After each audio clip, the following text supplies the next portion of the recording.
mulai. Berdoa selesai. Oke. Nah, Ibu akan mengabsen. Boleh anak-anak sekalian lihat ke kiri, ke kanan, ke belakang, dan ke depan. Apakah ada yang tidak hadir teman-temannya? Ada. Oke, jadi kakak kelasnya minta tolong nanti catat ya, lalu kasih ke Ibu nanti. Ya, Bu. Oke, jadi materi kita hari ini adalah menjalin persahabatan yang positif. Nah, sebelumnya Ibu ingin tanya nih, menurut anak-anak sekalian, sahabat itu seperti apa sih? Yang selalu ada. Ya, betul. Jadi persahabatan itu teman yang selalu ada saat kita senang maupun susah. Oke. Nah, di sini tujuan layanannya yang pertama, peserta didik mampu menjaga kejujuran dan kepercayaan dalam hubungan persahabatannya. Dan yang kedua, peserta didik mampu bersahabat dengan teman sebaya secara positif. Dan yang ketiga, peserta didik bekerja sama dan memiliki solidaritas. Oke, selanjutnya kita ada asesmen awal. Nah, caranya seperti ini. Ibu akan membacakan pernyataannya, lalu anak-anak menjawab. Jika setuju, ajukan jempolnya 2. Jika tidak, silakan tangannya. Oke? Oke.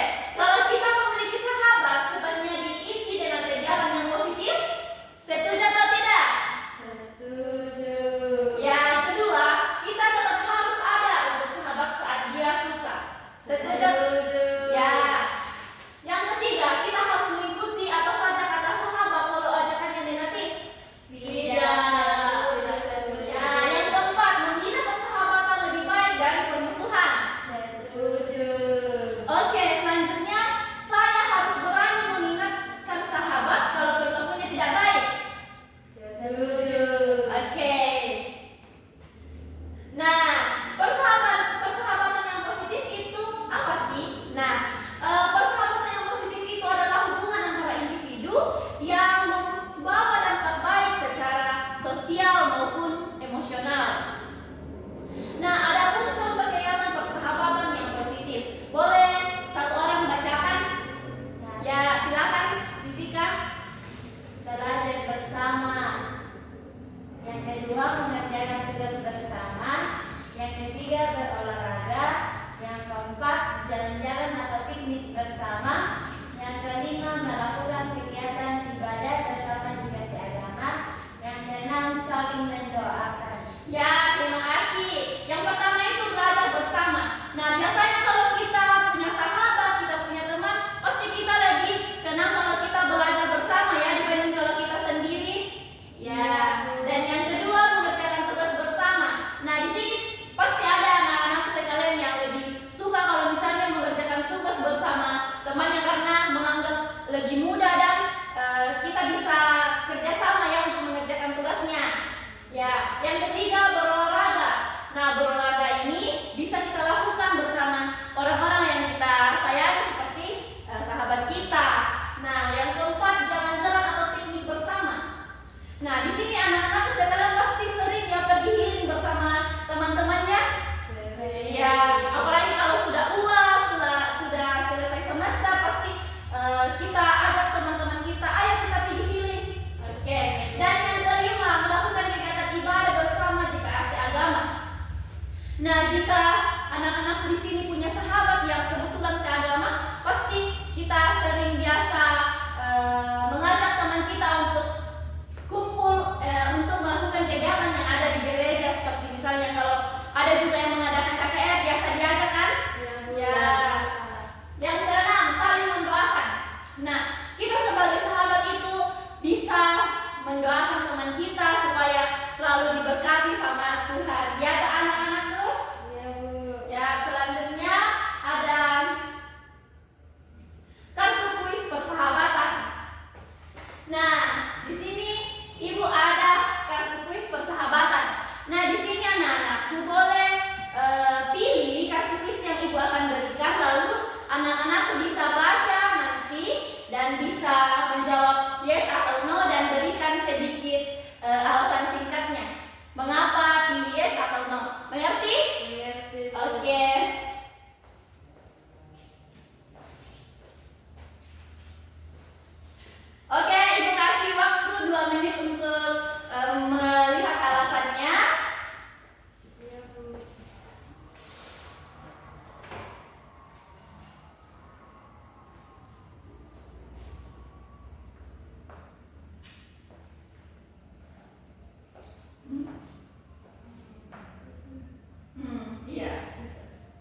Jadi Dede boleh pilih yes atau no, lalu berikan alasannya kenapa pilih itu.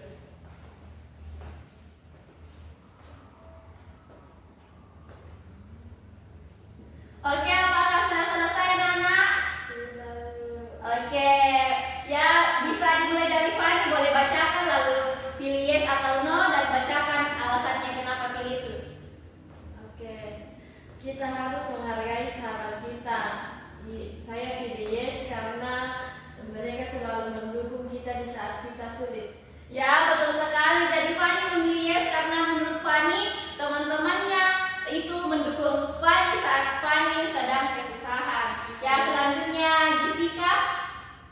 Di sini walau yang mengajak sahabat Farid, kalau ajakannya negatif harus menolak. Yes atau no, saya memilih yes karena kalau teman kita sudah mengajak yang melakukan hal-hal negatif kan itu sangat itu sama halnya saja pergaulan kita itu sudah negatif.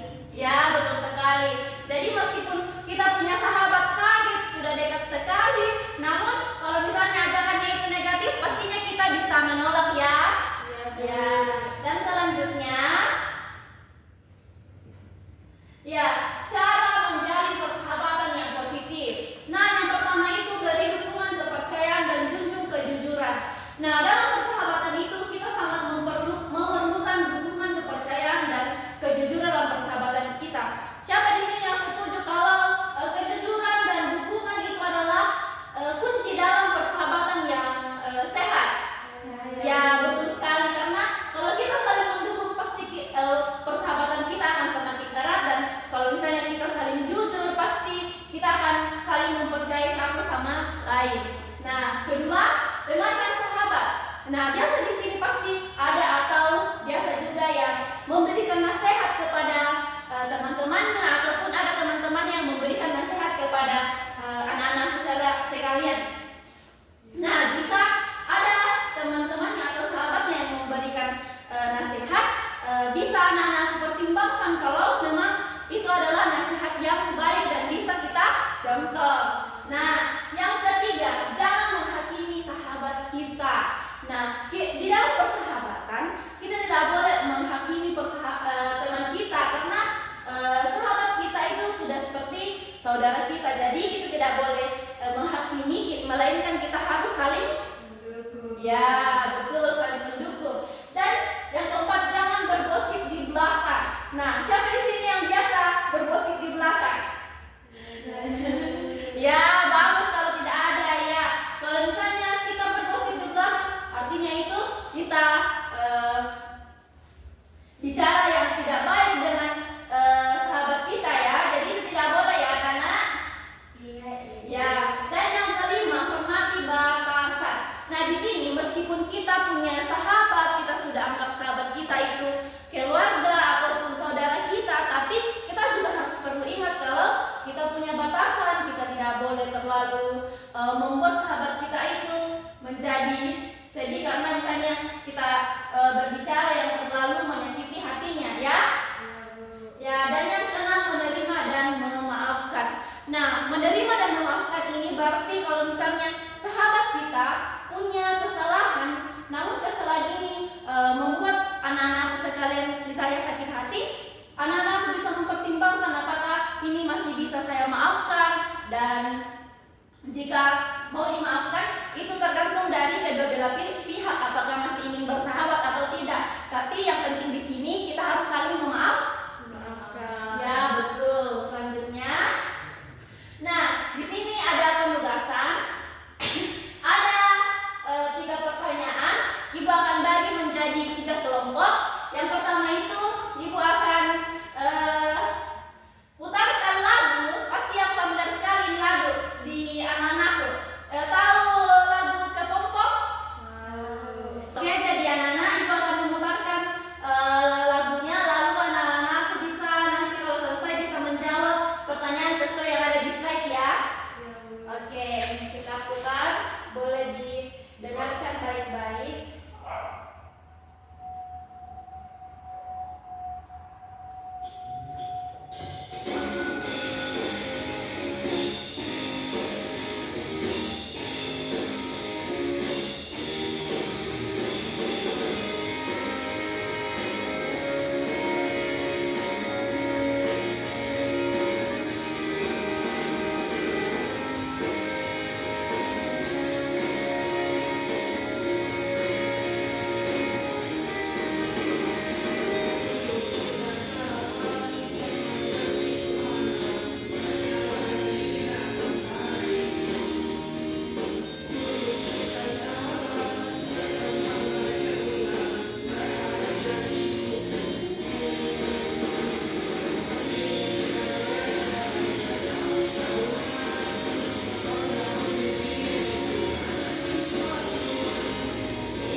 diskusikan ya 2 menit.